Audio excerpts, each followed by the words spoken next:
Ladies and gentlemen, welcome to the Grand Page. I'm your most humble and obedient servant, Page Ghost.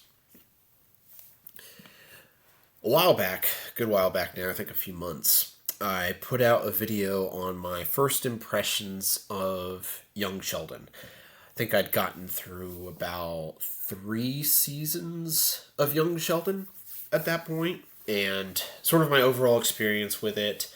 I touched on my thoughts about including, or not including, but making spin off shows based on successful IPs. I feel like a lot of times that just leads to essentially milking a cash cow, so to speak. But ultimately, I realized that that opinion of mine was essentially wrong because I came to the position that at least those 3 seasons of Young Sheldon were better than Big Bang Theory.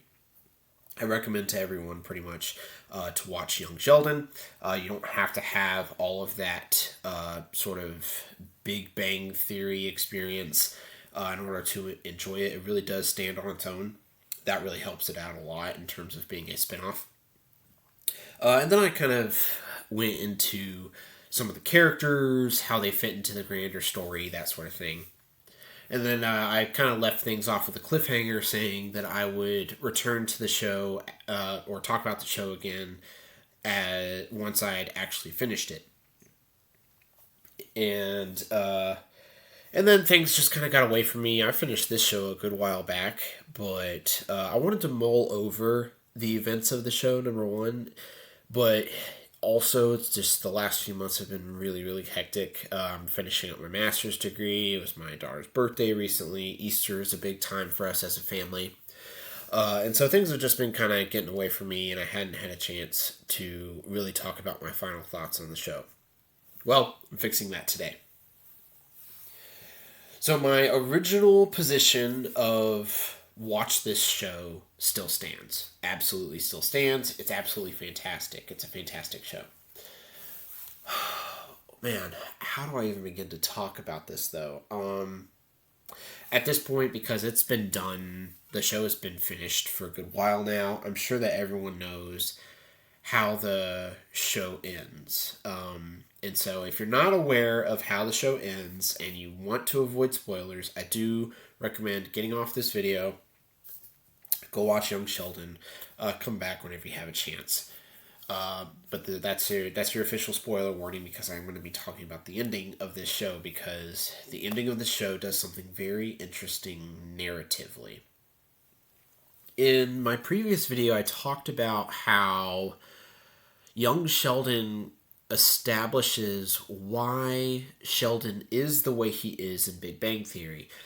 Big Bang Theory, Sheldon is absolutely insufferable as a character. I can't stand him. And I really don't start watching the show until about that 3rd season when Amy and Bernadette get introduced. I argue that they are the best additions to that show. And really, things don't get better until they show up. And even then, some of those characters still remain absolutely horrible. Like, I still can't stand Howie as a character from beginning to end. Whereas Sheldon starts developing as a human being and gets much, much better, especially once Amy pops around. Here with Young Sheldon and its ending. Man, how do I even begin to start talking about this? Young Sheldon did something very interesting with the ending of its show. It basically ended on a tragedy. The ending of Young Sheldon is that George, Young Sheldon's father, dies. He dies of a heart attack. And the show actually does a good job of like building up to this event. Like he has 2 other heart scares. There's a little criticism out there floating around about this. How it's his family's fault that he died the way that he did. I don't entirely agree with that criticism. They don't directly address it in the show, and so maybe that kind of explains it. But how the family causes it is they don't make changes at home based on the health concerns of these heart scares that George has. Do you think George was ever gonna listen to anyone telling him what to do? like, I get the criticism of not addressing it in the show, but to think that George would ever not keep eating the way that he was, keep drinking the way that he was, like what? You have one or two heart scares, and you think Mary's gonna be able to tell him you can't eat that way and you can't drink that way anymore? We're gonna make all these changes. You think he was gonna listen to any of that? like that's just no, that is not living in reality whatsoever. Now that's certainly a critique on George's case, right? Because him as a character, him recognizing that he has these two heart scares, he's got children he's trying to raise, he's got a wife, right, that he's trying to take care of, and the fact that he doesn't make life changes because of that, that's an accurate critique on the character of George. And you can certainly critique the fact that it seems like Mary doesn't do anything about the situation. Whether she did or didn't, it doesn't change the fact that George was never gonna change. He wasn't gonna stop drinking his beer. He wasn't gonna stop eating his burgers and his fries and all that stuff. All right, because it's established throughout the entire show. He really doesn't eat the best. Especially when he's at the bar, and he's constantly drinking beer. Now he doesn't drink much more than that, but he basically every time he's on screen, unless he's at work, he's basically holding a beer, and so all that plays into his health concerns and whatnot. But I just don't entirely agree with that criticism of his family had a part to play in his heart attack. He was never going to change. He was never going to change his diet or anything like that. So, anyways, a bit of a side rant there. But it's interesting for I don't know if I've ever seen. So like there are movies, there are shows that end with tragedy, but usually have some kind of positive spin on it. Where I think Young Sheldon is unique is that the death of George is clearly the singular point where everyone starts going downhill. It's the breaking point of the family, and I really feel like that's what's so tragic about this.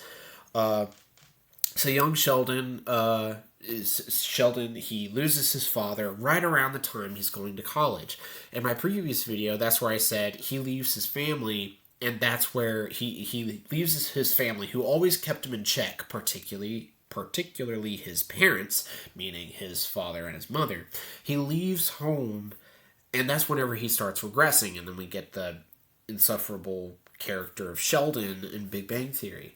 Not only does he leave home, but he loses his father. And you could argue that his father was easily the one who kept him most in check. He kept a lot of characters in that show in check. He should have been a little more present for Georgie and Missy, but nonetheless, he was still there and he was still trying. And he especially tried with Sheldon and Mary. So that deepens Sheldon's regression so much more. And then you have Mary, who was already a devout Baptist. She absolutely leans so hard into her religion that she starts pushing it on her kids, and that shows her regression as a mother. She's less concerned with her nurturing and caring of her children and leaning more into she goes from more of a nurturing and caring side and leans hard into that controlling side.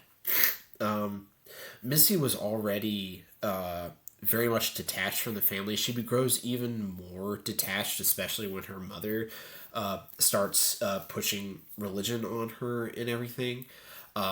And she completely just detaches from the family. If she was already pretty bad off, but her dad was kind of helping her out in places here and there.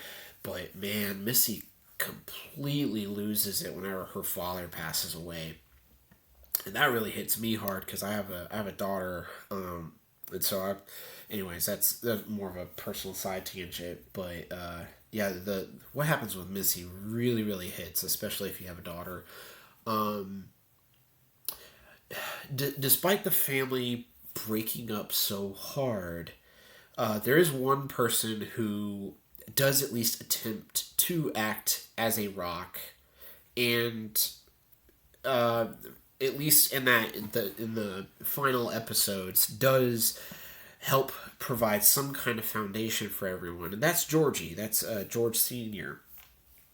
Uh, he really does start taking on that role of the patriarch of the family. He really does lean into trying to take care of everybody else.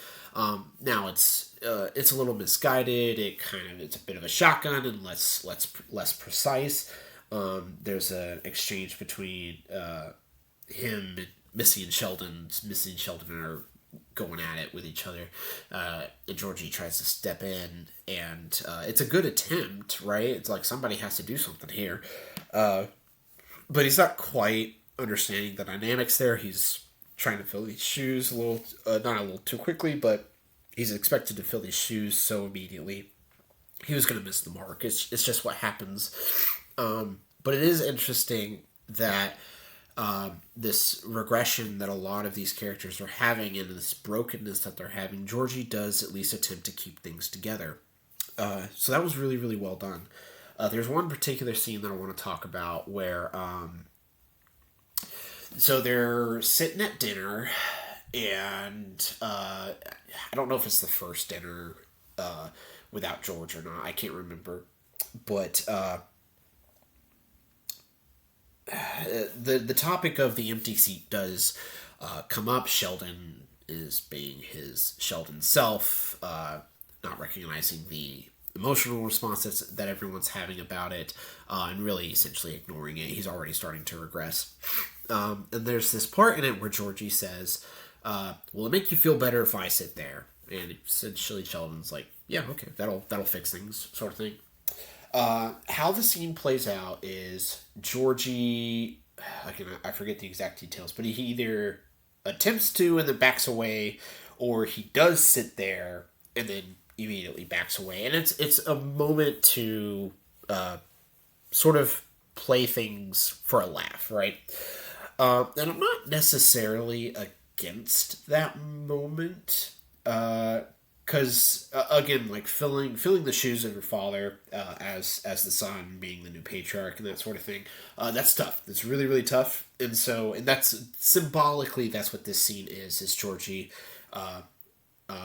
taking the lead of the family, and the fact that it feels weird to him and all of that, the fact that it sort of played off as a little bit of a joke, completely understand. I'm not saying that they should necessarily change it, but I do feel like it would have hit a little bit better if they had treated the scene seriously, and they would have taken a moment for the show to kind of just take a breath, and Georgie to actually sit in George's spot, and then to have the meal play out like always. I feel like that would have been a really good transition for the show. It would have added a little bit of hope to the future of these characters. Because as we learned in Big Bang Theory, Georgie stayed behind and tried to help out. He tried to help out Missy, he tried to help out his mom. He was trying to be there for everybody. And this would have been a really good moment to symbolically represent that. So again, it's not a critique in the sense that I feel like the show did something wrong or whatever. It was a good moment to add a little bit of lightheartedness to such a tragic part in the show, and it was very well done. I just think it would have benefited better from a serious touch. I feel like I think taking seriously the moment that Georgie takes his place at the head of the house, even though it's so many years too soon. I think that would have just hit a little bit better, and it might have even added a little bit of hope to bringing this series to a close. Again, my recommendation overall for the show, definitely watch it. You don't need Big Bang Theory to enjoy it. But talking about those spoilers at the end of the show, it does end in tragedy, and it's a very... I feel like this is a tragedy that we really haven't seen. Please correct me if I'm wrong in the comments if you have recommendations of other shows or movies or stories that just not only end in tragedy, but end in absolute brokenness like this. There's really no catharsis here because everyone, you know where everyone is, like mentally, and what kind of person they plan on being, and it explains where they're at in Big Bang Theory, right? Like why Mary is such a devout Baptist, why she seems so controlling, why Sheldon is so emotionally unaware, and why he regrets so much. All of that is very well explained. It's all very well done. But this is a show that does not end happily, and there's really no catharsis with it either, except for maybe continuing on into Big Bang. So, yeah, overall recommendation, definitely watch it. It's really funny. It's a great show. Just, if you plan on finishing it, be prepared for that tragedy at the end. With all that being said, I am your most humble and obedient servant, Page Ghost.